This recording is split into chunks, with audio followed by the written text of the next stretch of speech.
Sophia Smith joins us from Marseille. Sophia, tell us a little bit about the Olympic setup there and what the experience is like, because it's obviously, I'm sure, quite different from a World Cup. Yeah, I mean, it's been great so far. I think, obviously we're not in Paris where a majority of the events are happening, so we've kind of been having our little bubble over here in Marseille, and it's been nice. It's been peaceful. It's allowed us to prepare, I think, in the best way possible, and then in a few days we're starting the tournament and things will heat up pretty quickly, but it's been really great so far.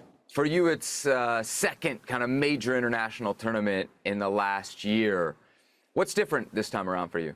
I mean, it's a new tournament. It's a new opportunity. We've moved on from, the tournament last summer. It's in the past. I think this is a really exciting opportunity for us to just show the world what we've been working on, how we've been growing, and it's an opportunity to represent Team USA, which is a unique opportunity, and I know a lot of us have grown up hoping for this opportunity, so we're all excited and, just excited to get the ball rolling. As far as on-field, how different do you feel your role is coming into this tournament? Obviously, we saw in, the last few games in the build-up, you playing a lot of the number 9 role. Is that a job that you kind of feel locked into now? I mean, no one's locked into any position on this team. I think, you have to stay ready, you have to keep performing to be in that starting position, but I think I have found myself more in the 9 than in previous years with this team. I play the 9 for club. It's a position that I really love to play. The great thing about, the forwards that we have on this team is we can all play everywhere, and we're all going to be needed everywhere, and it's just about executing our roles to the best of our abilities and taking advantage of every moment we have on the field. Is there a different pressure or expectation knowing that that kind of very important job maybe falls a little more squarely on your shoulders? No, I feel pressure all the time. I think it comes from every which direction, but I've learned how to manage that and motivate me. Everyone has a unique job on the field, whether it's to stop goals, to defend really talented players, to connect in the midfield, or to put goals away. And I take pride in my job up top. And it's no different for me this tournament than any other tournament. One thing that is different is your new manager, Emma Hayes. You're in tournament mode with her now. I can share a few years ago, we were lucky enough when she worked with us here at ESPN during the Euros to kind of see the amount of information and preparation. She would have a dossier on all the teams. Can you describe to us a little bit of what tournament mode Emma Hayes is like now that you're living it? Honestly, it's the same Emma.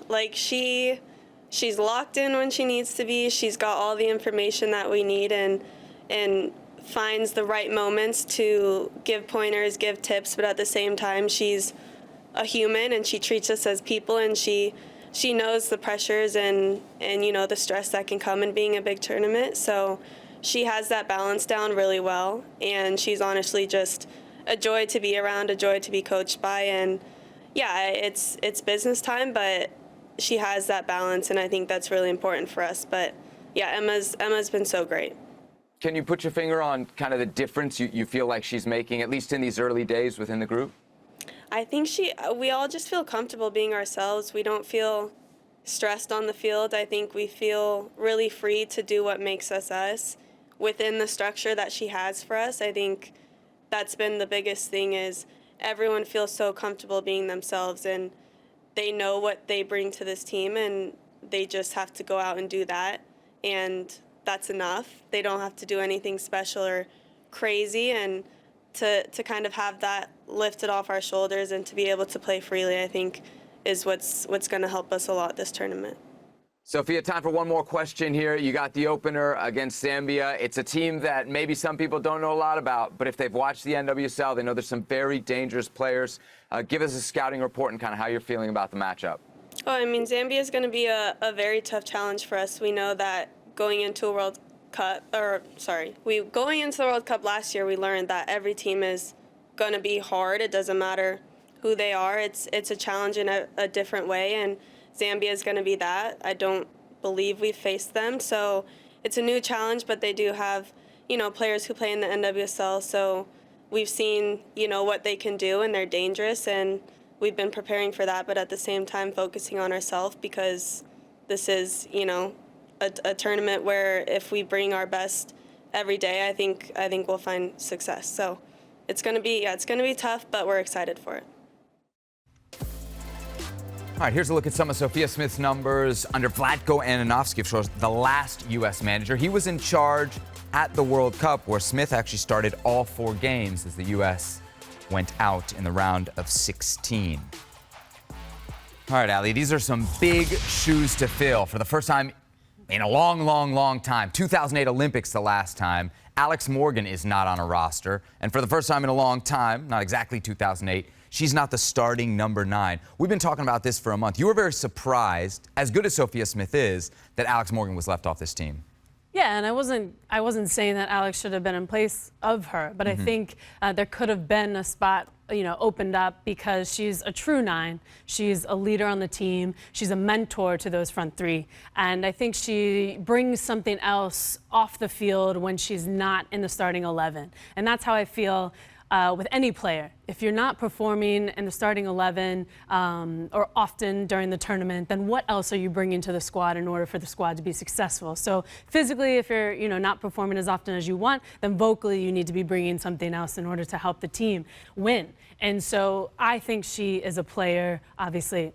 No one will ever fill Alex Morgan's shoes. She's, top class, world class, brilliant. You can count on her. She's consistent. She's confident, and she puts the ball in the back of the net, which I feel like, has been lacking in the last couple of games. But Sophia Smith on the other side, young, talented, tenacious, dynamic. She, thrives off of getting that confidence, not only from the coach, but the team itself. And I do think she feels that pressure, but she will thrive under that pressure in this tournament, because she knows that she has to perform and has to perform well, or someone else will be in that position immediately. Because the front line is so versatile, I think, and interchangeable, I think, you have to be able to get yourself in positions to score and to help the team win. Ali, you're retired now, but it wasn't all that long ago. You were chasing Sophia Smith around an NWSL field. As a defender, what makes her so difficult to deal with? Because she's so quick and she's dynamic, and the ball just sticks to her foot.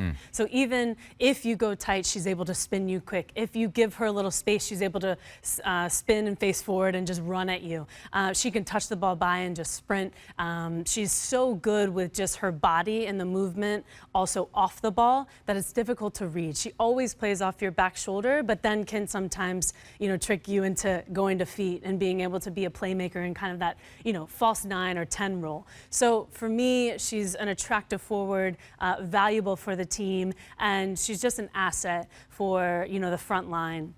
And she will be key for the national team to have success this tournament. Yeah, and you know what? It's not just on her. It's a whole front 3, right? She's going to be up there probably with Mallory Swanson, Trinity Rodman. If they all get going, it could be a very, very good summer for this U.S. women's national team.